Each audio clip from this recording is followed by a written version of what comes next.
Hey everybody, it's Evan Jackson of Young, Bold, and Regal. We're here with the mayor of Pasadena, Victor Gordo. We're here at this incredible summit. Tell us more about it and the importance of it. Well, the summit is great for people to come together and first, be in community with each other. This is a community and these are people who have been through a lot. And I think it's important for them to be around others who have been through a lot and others who are seeking to help them. And it's important on that point for them to hear about the different resources that are available to them as they go through what could possibly be the toughest time in their life.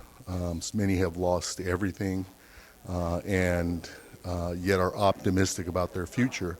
So we have a responsibility to help them. That's why I'm here. That's why many are here, to provide emotional support, but also to provide resources and people who can provide resources to them. And I want to talk about the positive as well. What is a galvanizing moment over the last 6 months, maybe a few other moments where you're like, wow, this is our city, this is us coming together, this is a Pasadena native helping Altadena native, even people from outside. What are some galvanizing moments that you liked over the past 6 months? Well, one of the galvanizing moments, and I talked a little bit about it in my comments, is when we all started using the word Dena.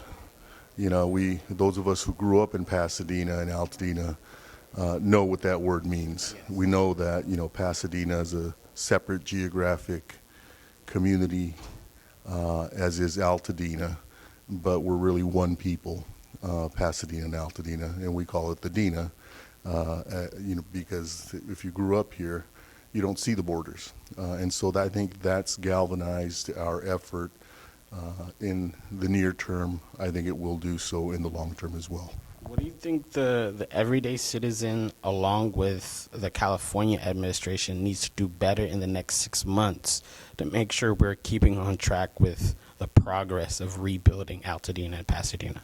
Well, we're going to have, we have systems and processes in place, but we are going to have to be nimble and adjust. The systems and the processes that we have in place were not put in place for times like this. This is the time to act swiftly. John Wooden used to say, "Be quick but don't hurry." Be quick but get it right. And so I think that's one of those times. We have to be quick while we're also getting it right. Understanding that these processes were not intended for times like this. Let's be ready to adjust, tweak, fix, do it correctly, but let's listen carefully to when it needs to happen, and let's do it. And what do we need to do more with helping senior citizens during this time as well? Well, I think senior citizens will need a combination of guidance, resources, and encouragement and emotional support. It's difficult for anyone to undertake the rebuilding of a home or a complete rebuild of a home. And it takes resources, it takes emotional support. You often hear about, couples going through a difficult time through a renovation. I can only imagine what it would be like to rebuild an entire home and the emotional stress that puts on a family or an individual, particularly our seniors. So it's resources, it's guidance through the process, and again, the emotional support to help get them through it. Most definitely. Thank you. Thank you.